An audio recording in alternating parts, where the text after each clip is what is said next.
உங்களுக்கு அது பிடிக்கலன்னா அது எனக்கு தெரியாது, அது உங்களோட விருப்பம்.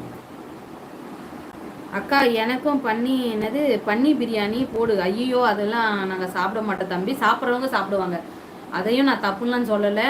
எதை சாப்பிடணும் எதை சாப்பிடக்கூடாதுன்னு எல்லாருக்குமே ஃபுட்டுன்றது அவங்களுடைய விருப்பம். அதை நான் எதையுமே குறை சொல்ல மாட்டேன். எங்கள் வீட்டில் அதெல்லாம் செஞ்சு பழக்கம் கிடையாது, அதனால் அதெல்லாம் போட முடியாது. தீனா சண்டே போட என்னது போட்ட போவாங்க கோர்ட்டு. உங்கள் அழகான வாய்ஸில் பாடுங்க ஒரு பாட்டு. சூப்பராக இருக்குப்பா, ஆனால் பாட்டுலாம் வராது. தயால் சார் வாங்க, எப்படி இருக்கீங்க? வெல்கம் டு சன்வி சமையல். சாப்பிட்டீங்களா? எப்படி இருக்கீங்க? டெல்லி எப்படி இருக்கு? வேல்முருகன் நீங்கள் நல்ல பதிவு போடவும். ஓகே ஓகே, கண்டிப்பாக. சாப்பிட்டீங்களா மேடம்? சாப்பிட்டேன் தயால் சார், நான் சாப்பிட்டேன். நீங்கள் சாப்பிட்டீங்களா? லைவ் பார்த்துருக்கேங்க, ஒரு லைக் அண்ட் சப்ஸ்கிரைப் பண்ணி சப்போர்ட் பண்ணுங்க நண்பர்களே.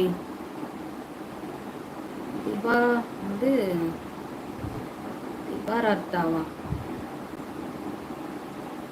ஏன் மனசு ஆரஞ்சு கலர்ப்பா? அப்படியா? இப்போ ரெட் அலர்ட் ஆரஞ்சு அலர்ட்னு கொடுக்குறாங்களா, அந்த மாதிரியா?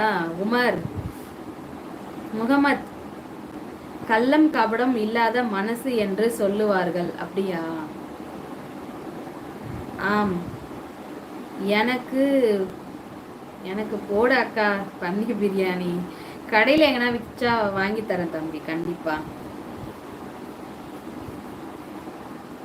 உமர் வேல்முருகன் கொஸ்டின் மார்க் வச்சிருக்கீங்க. தயவுசெய்து என்னோட லைவ்ல இந்த ஒரு மாதிரி எதிரும் பூதுரமாக பேசிக்கிட்டு இந்த கான்வர்சேஷனை மேலும் மேலே வளர்த்துக்கிட்டு அது மாதிரி இருந்தால் தயவுசெய்து லைவே பார்க்க வேண்டாம். நான் இப்பயும் சொல்கிறேன், தயவுசெய்து யாரும் என் மனசை நான் புண்படுத்துறதுக்காக சொல்லலை. எனக்கு நிறைய பிரச்சனைகள் இருக்குது. நான் கொஞ்சம் என்னோடய சேனலை நான் க்ரோத் பண்ணணும், அதே மாதிரி ஜாலியாக பேசணும், அதே மாதிரி நான் நல்லதை மட்டும்தான் பேசுவேன். எனக்கு தெரிஞ்ச இதுதான் பேசுவேன். உங்களை நான் அதெல்லாம் நீங்கள் ஏற்றுக்கிட்டு தான் ஆகணும்னு யாரையும் நான் வற்புறுத்தவோ இல்லை அதை திணிக்கவோ நான் வரல. என்னுடைய ஒப்பீனியன் மட்டும்தான் சொல்கிறேன். நீங்கள் பிடிச்சவங்க ஏற்றுக்குங்க, பிடிக்கலன்னா அதை கிவ் அப் பண்ணிவிடுங்க. அதை விட்டுட்டு நீங்கள் வேறு எதனா பேசுங்க. திருப்பி ஒரு கான்வர்சேஷன் மாதிரி பண்ணிக்கிட்டே இருக்காதீங்க. அப்படி தயவுசெய்து பண்ணி ஒரு சண்டையை ஏற்படுத்தி யாரையுமே மனசை கஷ்டப்படுத்தாதீங்க. என்னோட ஒரு சின்ன வேண்டுகோள் தான். என்னை பார்த்து சப்போர்ட் பண்ணுற விருப்பம் இருக்கிறவங்க கண்டிப்பாக ரெகுலராக வாங்க, சப்போர்ட் பண்ணுங்கள். நான் எவ்வளவோ தோற்று தான் இருக்கிறேன். அதனால் நீங்கள் யாருன்னா போனதுனாலையோ இல்லை வராதுனாலையோ நான் ஒன்றும் பண்ண போகிறேன். எனக்கு என்ன நடக்கணும்னு விதி இருக்கோ அதுதான் நடக்க போகுது.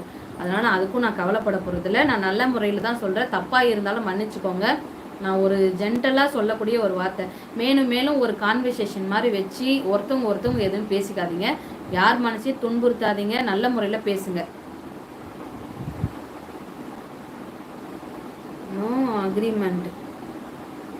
தயால் கோல்டு வித் என்னது பொல்யூஷன் டெல்லி. ஆமாவா, ரொம்ப ஷேடாவாக இருக்கும். பைக்கு காரு அந்த மாதிரிலாம் நிறைய அங்கே போகிறதுக்கே தெரியாது. ரோடே அப்படியே புகை மூட்டமாக இருக்கிறதுனால நிறைய ஆக்சிடென்ட் ப்ராப்ளம் அப்படிலாம் இருக்குது. ஏன்னா நாங்கள் நியூஸில் பார்த்துருக்கேன். அதனால அங்கே ரொம்ப புகை மூட்டமாக தான் இருக்கும் சார். நீங்களும் சேஃபாக இருங்க. நல்லா சாப்பிட்டீங்களா? என்ன பண்ணிட்டு இருக்கீங்க? டியூட்டியில் இருக்கீங்களா நீங்கள்? யாரும் சண்டை போடாதீங்க லைவில். I am not madam. கண்டிப்பாக வேல்முருகன், நான் உங்களுக்கு நேற்றே சொல்லியிருக்கேன் இல்லையா? முந்தானேத்தா இல்லை, நேற்று தான் சொன்னேன். ஜாலியாக பேசுவோம், கேளுன்னு அது கிளுன்னு இருப்போம்.